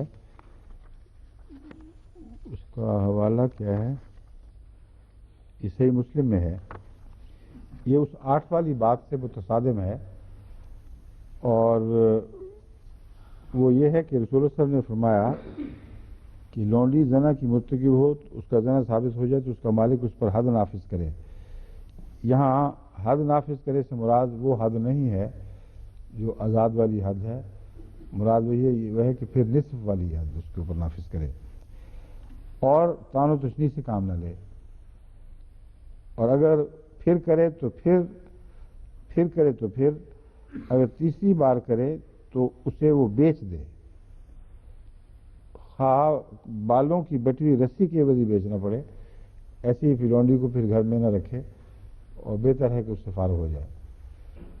یہ جو حدیث ہے اس میں ایک اور مضمون بھی شامل ہو جاتا ہے جس طرح سے متوجہ کرنے کے لیے میں نے آپ کے سامنے رکھی ہے. اگر لونڈی زنا کرتی ہے اور دوسری دفعہ کرتی ہے اور تیسری دفعہ کرتی ہے تو جس سے زنا کیا ہے اس پر بھی تو حد ہونی چاہیے، اور اس کا کوئی ذکر نہیں ملتا کہیں بھی. تو ثابت ہوا کہ اسلام نے جو تحفظات دیے ہوئے ہیں ان میں ایک یہ بھی تحفظ داخل ہے کہ اگر وہ دونوں مجرمانہ حالت میں پکڑے جائیں تو پھر حد لگے گی، ورنہ جو خود اپنے زنا کو تسلیم کرے یا اس کے بچہ ہو جائے اس کو یہ حق نہیں ہے کہ کسی اور کو ملوث کر کے اس پر بھی حد لگوائے. جو پکڑا گیا وہ اپنے جرم کا سزاوار ہوگا. تمہیں سوسائٹی کو تجسس کا حق نہیں ہے کہ آگے بڑھ کر جن کو پر ابھی خدا نے اپنے ستاری کی چادر ڈالی ہوئی ہے ان کو ننگا کرتے پھرو. بس یہ مضمون اس لیے اہمیت کا حامل ہے کہ اس دور میں بعض ذرائع ایسے سائنسی مہیا ہو چکے ہیں جن سے یہ ثابت کیا جا سکتا ہے. اگر خدا تعالیٰ نے ثابت کرنے کی کوشش کو روا رکھا ہوتا تو پھر ان کا استعمال جائز، اور اگر اللہ تعالیٰ نے اس کوشش کی طرف توجہ ہی نہیں دلائی، نہ سنت سے ثابت ہے کہ ایسی معاملات میں لازماً چھان بین ہوئی ہو، تو اس صورت میں یہ نہیں کہہ سکتے کہ اسلام چونکہ پہلے نازل ہوا، ذرائع بعد میں ایجاد ہوئے، اس لیے قرآن نے ذکر نہیں کیا. یہ تو اللہ تعالیٰ کی عالم الغیب ہونے کی صفت پر حملہ ہے. بس میرے نزدیک اس سے قطعی طور پر ثابت ہے کہ خدا تعالیٰ کی طرف سے ایک رحمت اور ستاریت کا ایک پردہ ہے جس کو کسی کو اٹھا کر پھاڑنے کی یا گھسیٹ کر الگ کرنے کی کوئی اجازت نہیں ہے. اگر ایسا واقعہ ہوتا ہے اور خود وہ تسلیم نہیں کرتا یا دونوں ایسی حالت میں نہیں پکڑے جاتے کہ جس پر دونوں پر حد لازم ہو، اس وقت تک ایک کی وجہ سے دوسرے پر حد نہیں لگائی جائے گی، نہ اس کو الزام کی اجازت دی گئی ہے اور نہ پھر اس کے بعد لیان ثابت ہے. اس لیے اس معاملے کو وہیں ختم کر دیا جائے گا. اور عورت کو بیچنے کا جہاں تک تعلق ہے، مراد یہ ہے کہ پھر ایسی لونڈی سے فائدہ تو تم دنیا کا اٹھاتے ہو مگر گند زیادہ پیدا ہوگا، تمہارے گھر کا معاشرہ گندا ہو جائے گا، اس لیے اس کو چھوڑ دو.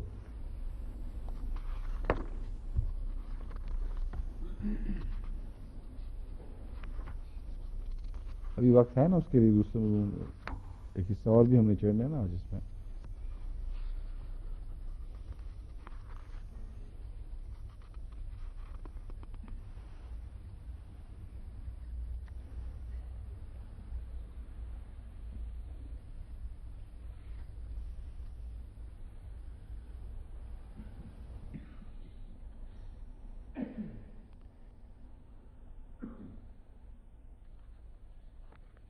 باقی جو روایات ہیں لوگوں نے وہ عجیب و غریب اکٹھی کر لی ہیں.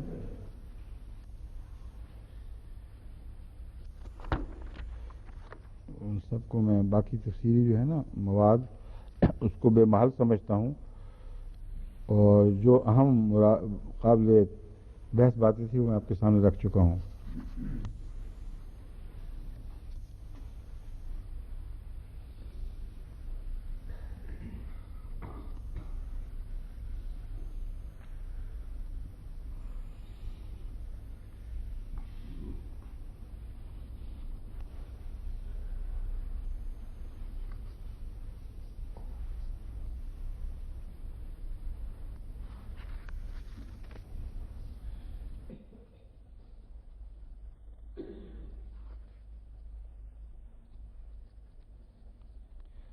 حضرت مسلم ماؤد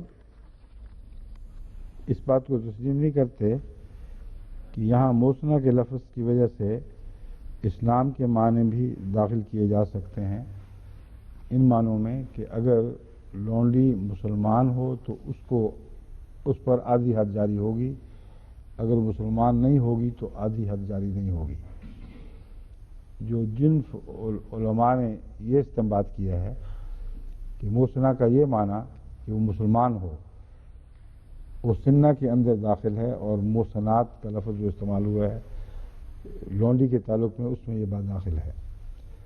وہ اپنے استنباط کو بعض ایسی احادیث سے تقویت دیتے ہیں جن میں لونڈی کا مسلمان ہونا ثابت نہیں تھا، یعنی ثابت نہیں ہے کہ مسلمان تھی، مگر بعض دفعہ آپ نے حد کا لفظ استعمال فرمایا اور بعض دفعہ صرف اضربو ہا یا اضربو ہننا کا جو بھی لفظ تھا کہ اس کو مارو سزا دو، تو وہ یہ فرق کرتے ہیں باریک کہ جہاں جہاں حضرت اقدس محمد رسول اللہ صلی اللہ علیہ وآلہ وسلم نے مسلمان لونڈی دیکھی، وہاں قرآن کے حکم کے مطابق اس پر آدھی حد کا فیصلہ جاری فرمایا۔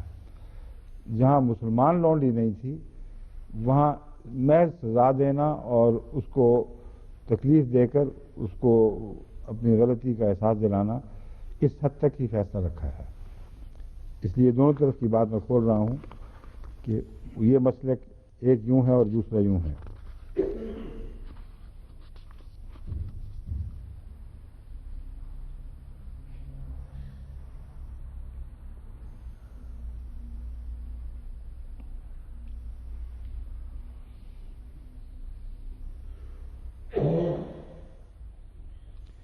باقی رچرڈ بیل کا ترجمہ ہے، اس کی کوئی خاص بات ایسی نہیں ہے جو قابل توجہ ہو۔ ویری کو تو میں نے آخر آج چھوڑ ہی دیا ہے، وہ ایسی پالو والی باتیں کرتا ہے اور اتنے تعصب کی کہ پھر منہ سے کوئی سخت بات بھی نکل جاتی ہے اور پھر بعض لوگوں کے لیے وہ صدمے کا موجب بنتی ہے، اس لیے میں کہ میں اصطلاح میں پڑھتا ہی نہیں۔ ویری کو تو آپ سمجھیں کہ وہ کل عدم ہے، وہ اس لائق ہی نہیں کہ قرآن کے ذکر میں اب اس کا ذکر بار بار کیا جائے۔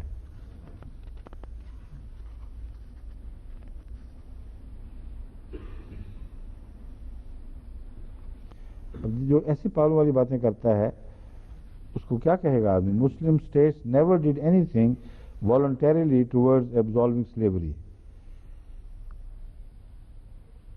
والنٹری نہیں تو زبردستی کس نے اسے سلیوری چھینی تھی؟ قرآن کریم میں تو ہر جگہ سلیوری کو ایبالش کرنے کے والنٹری احکامات ہیں، ہر جگہ، سوائے ایک حصہ کتابت کا ہے جو جس کا کیا کہتے ہیں اس کو، کتابت ہی کہتے ہیں، مکاتبت، جو اس والنٹری سے بڑھ کر ہے، اور جو والنٹری کا جو حسن ہے اس سے بھی زیادہ شاندار چیز ہے، وہ میں اس کا ذکر بعد میں کروں گا۔ تو ویری کو تو چھوڑ ہی دیں۔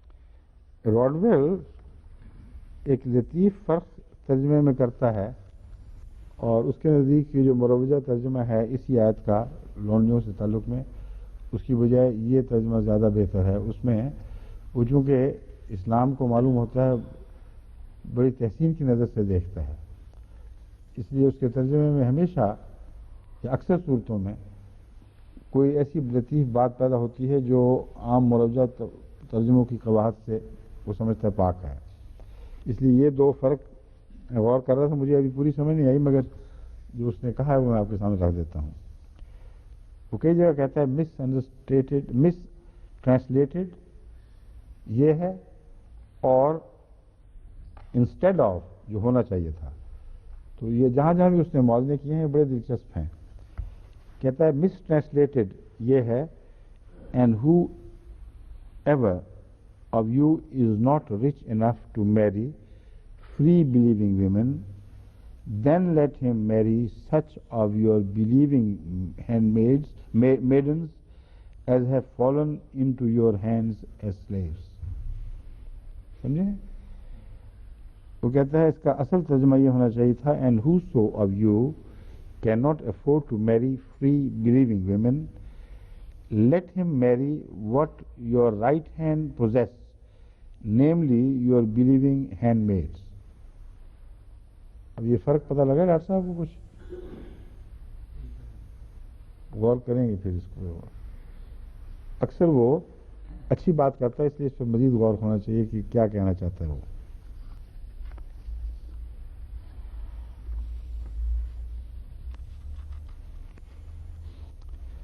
سیل اس پہ جو نوٹ دیتا ہے وہ وہی دیتا ہے جو بہت سے حضرت امام راضی نے بھی آخر دیا.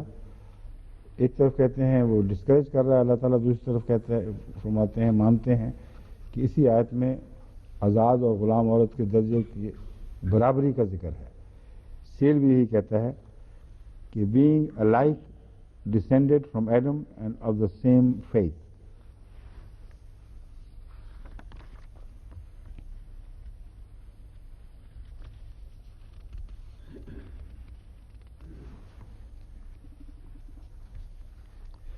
اور کوئی خاص ان کی بات نہیں ہے.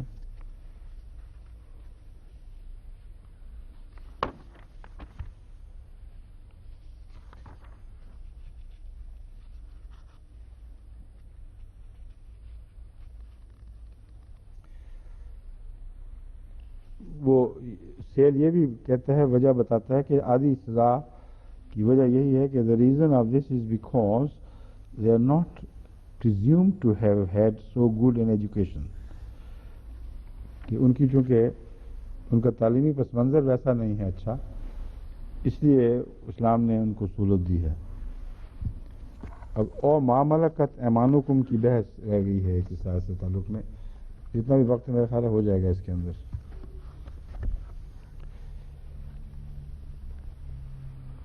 بہت سی جگہ قرآن کریم میں ما ملکت ایمانکم کی بحث میں یا لونڈیوں کی بحث میں شادی پر زور دیا ہے, اور پتہ یہ چلتا ہے کہ شادی کرنا ضروری ہے. بعض آیتوں سے اس کے برعکس نتیجہ نظر آتا ہے. اس لیے علماء کی آراء بٹ گئی ہیں اس معاملے میں. جو میڈیول یعنی ازمنہ وسطیٰ کے علماء ہیں وہ تو تقریباً تمام تر متفق ہیں اس بات پر کہ لونڈی سے تعلق ازدواجی تعلق قائم کرنا جائز ہے.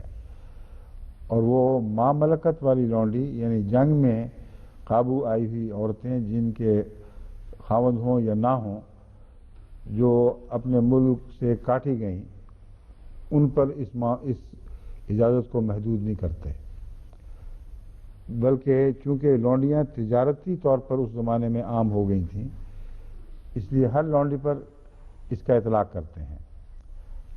بس دو قسم کی جو آیات ہیں وہ میں نے اکٹھی آپ کے سامنے اکٹھی پیش کرتا ہوں, تاکہ آپ کے معاملے میں آپ کے ذہن میں کوئی الجھن باقی نہ رہے کہ قرآن کریم کا کیا منشا ہے. بعض ایسی آیات ہیں جن سے صاف پتہ چلتا ہے کہ جنگ کے ذریعے جو اور لونڈیاں آتی ہیں اور تقسیم ہوتی ہیں, جو گھروں میں رہتی ہیں, ان کے ساتھ ازدواجی تعلق کی اجازت ہے اور شادی کے بغیر اجازت ہے.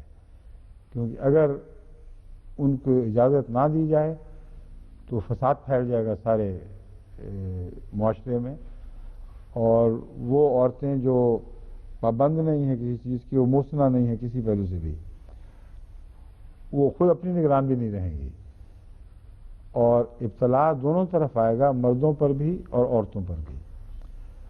اور اگر یہ کہا جائے کہ شادی ضروری ہے تو پھر ان بیویوں پر کے حق پر اثر پڑے گا جو خامدوں سے راضی، خامد ان سے راضی، اور اس کے باوجود اگر لونڈی کی خاطر کہ وہ آوارہ نہ ہو جائے یا معاشرے کو خراب نہ کر دے، خامد کو مجبور کیا جائے کہ وہ اس سے ضرور شادی کر لے، تو بیوی کی حق تلفی ہے یہ، ان معنوں میں کہ پھر وہ حقوق میں برابر ہو جائے گی، کیونکہ جیسا کہ میں نے بتایا ہے لونڈی جب بھی شادی کرتی ہے تو موسنہ بن جاتی ہے اور وہ حقوق میں باقاعدہ شریک ہو جاتی ہے۔ یہاں سزا یافتہ عورتیں ہیں، ایسی قوم کی عورتیں ہیں جن کو قومی طور پر سزا دی گئی ہے، کیونکہ وہ آپ کی آزادی چھیننے نکلے تھے اور آپ سے وہ سلوک کرتے تھے یا کرتے ہیں جو اس سلوک سے کہیں بدتر ہے جو اسلام روا رکھتا ہے۔ اس لیے اس میں کوئی غیر منصفانہ بات نہیں اور عین برحق حکم ہے، اس لیے ایسی آیات کا انکار ممکن ہی نہیں ہے جو واضح طور پر ان شرائط کے ساتھ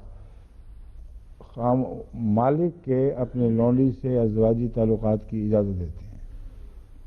یہ میرا مسلک ہے، لیکن عام لونڈیاں جو پھر بکتی پھرتی ہیں ان پر یہ مضمون صادق نہیں آتا، ان کے متعلق اور آیات ہیں، اور ان میں بھی جہاں شادی کا معاملہ ہے وہاں یہ مضمون ہے کہ اگرچہ تم مالک ہو لیکن یہ بہتر ہے کہ ان کی شادی کی راہ میں روک نہ بنو۔ اگر کوئی مسلمان شادی پر آمادہ ہو تو پھر خوشی کے ساتھ ان کو رخصت کرو اور ان کی شادی کرو تاکہ ان کا اپنا گھر آباد ہو۔ یہ ہے عمومی تاثر میرا قرآن کریم کی متعلقہ آیات کے مطالعہ سے۔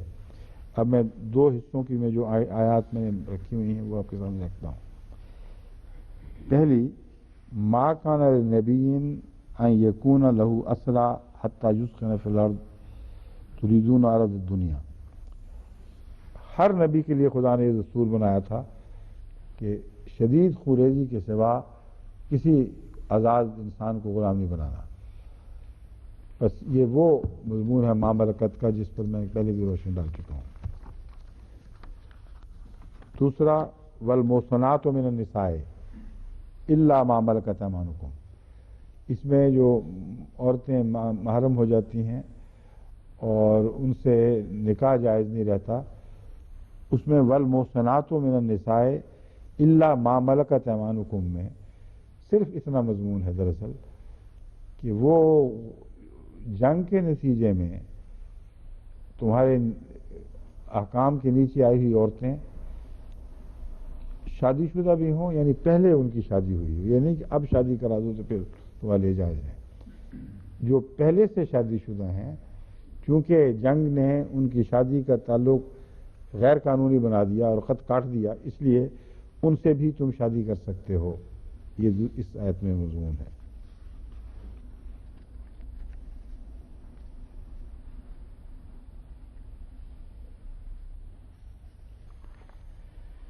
تیسرا ہے وَأَنكِحُوا الْأَيَامَ مِنكُمْ وَالصَّالِحِينَ مِنْ عِبَادِكُمْ وَإِمَائِكُمْ إِنْ يَكُونُوا فُقَرَاءَ يُغْنِهِمُ اللَّهُ مِنْ فَضْلِهِ وَاللَّهُ وَاسِعٌ عَلِيمٌ۔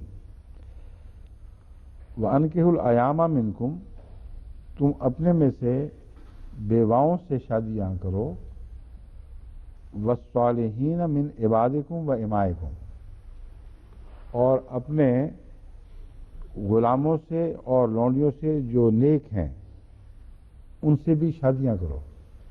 یہاں ما ملکت ایمانہم کی بجائے عبادکم و امائکم کا مضمون ہے، جو روزمرہ کے عام غلام اور عام عورتوں سے تعلق رکھتا ہے۔ اس لیے یہ فرق قرآن کریم نے کر کے دکھا دیا ہے۔